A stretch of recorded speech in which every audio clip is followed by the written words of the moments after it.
లోకేష్ చిరుతిళ్ళ మీద 2019లో సాక్షి రాసిన ఒక ఆర్టికల్ ఈ రోజున సాక్షి పత్రికని మూసివేసే దాకా తీసుకొచ్చే పరిస్థితులు కనపడుతున్నాయి.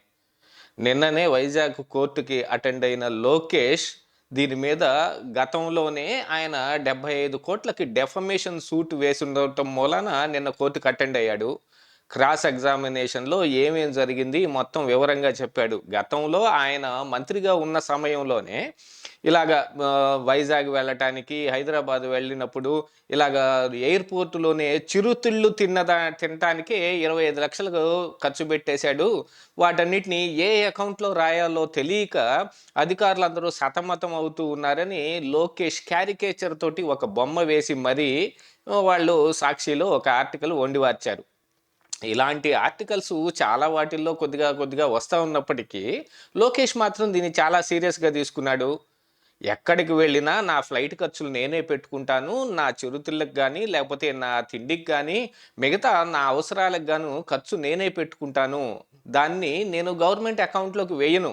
అయినా ఆ 25 లక్షల మేరకు నేనేం తినుంటాను అని ఆయన ఆ రోజు సంజాయిషీ ఇచ్చుకునే ప్రయత్నాలు చేసినా, సాక్షిలో గానీ, మిగతా వాటిల్లో గానీ పట్టించుకునే వాళ్ళెవరుండరు.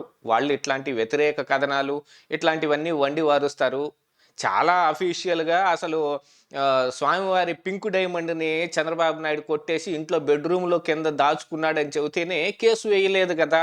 మరి ఇలాంటిది దీని మీద కేసు వేస్తారా అంటే, లోకేష్ సీరియస్‌నెస్ ఇక్కడ బాగా అర్థమవుతోంది.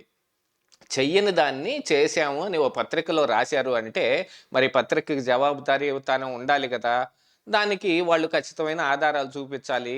నా దగ్గర ఉన్న ఆధారాలన్నీ నేను కోర్టుకి సమర్పిస్తాను. నా ఖర్చులు నేనే పెట్టుకున్నట్టుగాను మరి వాళ్ళు ఎందుకంటే వాటన్నిటిని నోటిఫై చేసుకొని తర్వాత ఐటీలో వాటన్నిటిని ఖర్చుల కింద చూపించుకుంటారు. ఆ చూపించుకోవటానికి ఉన్న ఈ ఎవిడెన్సెస్ మొత్తాన్ని కోర్టులో సబ్మిట్ చేశాడు గూడా గతంలోనే. క్రాస్ ఎగ్జామిన్ చేసేటప్పుడు ప్రతిసారి మరి లోకేష్ కూడా అటెండ్ అవుతూ ఉన్నాడు. దాదాపుగా చూస్తే సాక్షి తరపున వచ్చిన లాయర్లు గానీ, ఈ వాళ్ళ తరపున వాదించటానికి ఉన్న వాదనలు గానీ చాలా పేలవంగా కనపడుతూ ఉన్నాయి. మా దగ్గర ఆధారాలున్నాయి. మేము ఆధారాలతోటే రాసాము. అప్పుడున్న అధికారులు మాకు ఇచ్చిన ఇన్ఫర్మేషన్ ప్రకారమే రాసాం అని నోటి మాటలు చెప్పటమే తప్ప వాటిని తీసుకొచ్చి కోర్టు ముందుకు చూపించలేదు. మరి కోర్టుకి కావాల్సింది ఆధారాలు. ఆ ఆధారాలు చూసిన తర్వాతనే ఇది నిజం, ఇది అబద్ధం అని వాళ్ళు తేలుస్తారు. అక్కడ జడ్జి గారు ఇచ్చే జడ్జిమెంట్ అలా ఉంటుంది.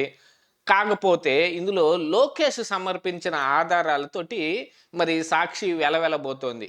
ఎప్పుడెప్పుడు ఏ ఏ అవసరాలకి ఎక్కడెక్కడ ఎంత ఖర్చు పెట్టుకున్నాడో మొత్తం దాన్ని ఆయన నోటిఫై చేసుకొని దాన్ని తీసుకెళ్ళి కోర్టులో సబ్మిట్ చేశాడు.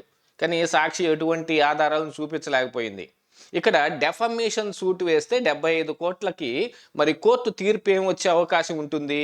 ఎటువంటి ఆధారాలు సమర్పించలేని సమయంలో మరి ఇప్పుడు సాక్షి పత్రికకి వ్యతిరేకమైన తీర్పు వచ్చిందనుకోండి, మరి లోకేష్ దాదాపుగా ఇందులో విజయం సాధించినట్టు అవుతాడు. అసలు ఈ కేసు వేయడం, దీన్ని ఇలా ప్రొసీడింగ్స్‌కి ఆయనే స్వయంగా అటెండ్ అవ్వటం సాక్షికి ఒక పెద్ద తలనొప్పిగా తయారై కూర్చుంది. చాలామంది ఇలాంటి డెఫమేషన్ సూట్లు వేస్తారు. పరువు నష్టం దావాలు వేసి, తర్వాత దాన్నేం పట్టించుకోరు. కానీ లోకేష్ మాత్రం చాలా సీరియస్‌గా తీసుకున్నాడు. ఇలాగా మరి కోర్టులో కనక సాక్షి అబద్ధపు రాతలు రాసింది అనే విషయాన్ని జడ్జి గారు తేల్చారు అనంటే, కావాలంటే వాళ్ళు పై కోర్టుకు వెళ్ళొచ్చేమో. పై కోర్టులో కూడా ఏం చేస్తారు, కింద కోర్టు ఇచ్చిన జడ్జిమెంటు కరెక్టా? తప్పా? ఆధారాలన్నీ చూసుకొని ఇచ్చారా? లేదా? అని వెరిఫై చేసిన తర్వాత ఆ జడ్జిమెంట్‌ని సమర్థించటమా? లేకపోతే ఏదో ఒకటి జేస్తారు. జడ్జిమెంట్ రాంగానే సాక్షి మూతపడకపోవచ్చు గానీ, ఎప్పటికైనా సాక్షికి ఇది ఒక పెద్ద తలకాయ నొప్పి కింద పరిణమించి కూర్చుంటుంది.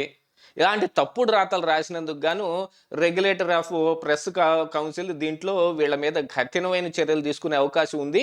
అసలు ఇదిగో జడ్జిమెంట్ ఒకటి వచ్చింది కాబట్టి, ఈ సాక్షి పత్రిక అన్ని తప్పుడు రాతలు రాస్తుంది. దాన్ని మూసివేయమని మళ్ళీ ఇంకొక కేసు వేయటం గానీ, లేకపోతే ప్రెస్ కౌన్సిల్‌కి దాని మీద కంప్లెయింట్ గానీ జేస్తే, సాక్షి ఈసారి నిజంగానే మూతపడి ఊరుకుంటుంది.